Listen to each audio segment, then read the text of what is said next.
This morning I chaired another COBRA meeting as we continue to coordinate our response to the situation in Iran and the Middle East. I know that people are worried sick about their family and friends who are caught up in this, about the impact on our lives and our economy, and about the potential for even greater escalation. They can hardly believe that yet again we're seeing missiles and drones falling and civilians in the firing line across the region. So I want to reassure the British public about the action that we're taking. While the region has been plunged into chaos, my focus is providing calm, level-headed leadership in the national interest. That means deploying our military and diplomatic strength to protect our people. And it means having the strength to stand firm by our values and our principles, no matter the pressure to do otherwise. The long-standing British position is that the best way forward for the regime and the world is a negotiated settlement with Iran where they give up their nuclear ambitions. Now, that's why I took the decision that the UK would not join the initial strikes on Iran by the US and Israel. Now, that decision was deliberate. It was in the national interest, and I stand by it. But when Iran started attacking countries around the Gulf and the wider region, the situation changed. Iran has now fired drones and missiles at 10 countries that did not attack them.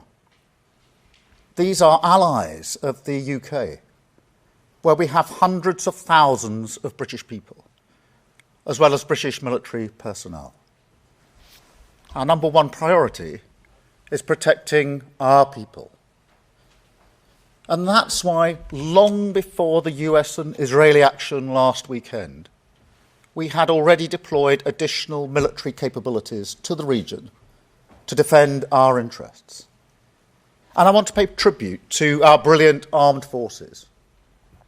Throughout January and February, we were moving defensive assets to Cyprus and Qatar.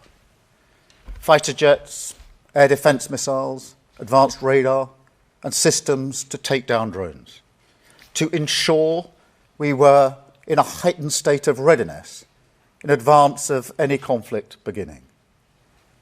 When the strikes began on Saturday, we immediately put those jets into the sky on a mission to protect our people and our allies in the region. And that is what they have done, flying over Cyprus and the wider region, shooting down multiple drones, at least one of which was heading towards a base housing British military personnel. Our jets were in the sky again last night, over Jordan, Qatar, and other partners, refuelling in the air to prolong their mission.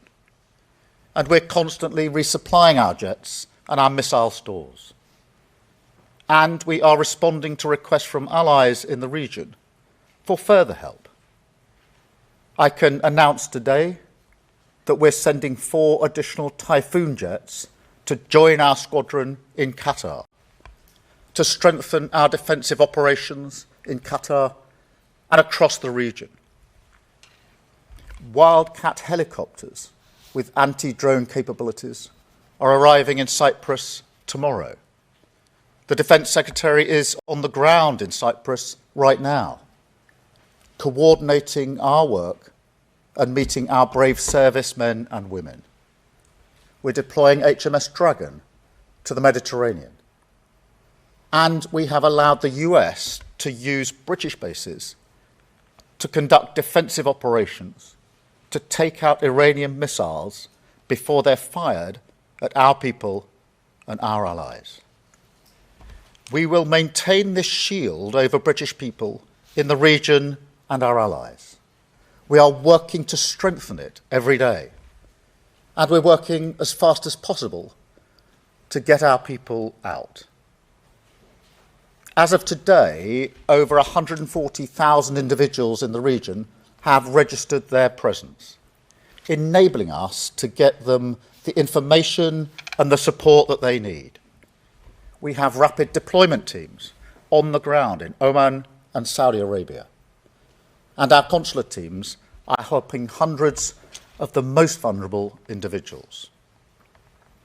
Despite airspace closures, we're working around the clock with airlines, travel companies and governments to open safe routes home.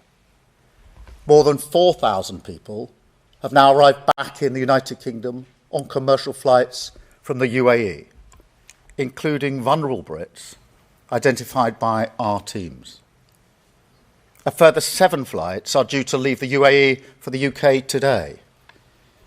And I can report that our first charter flight from Oman took off a few minutes ago. We will lay on additional charter flights in the coming days.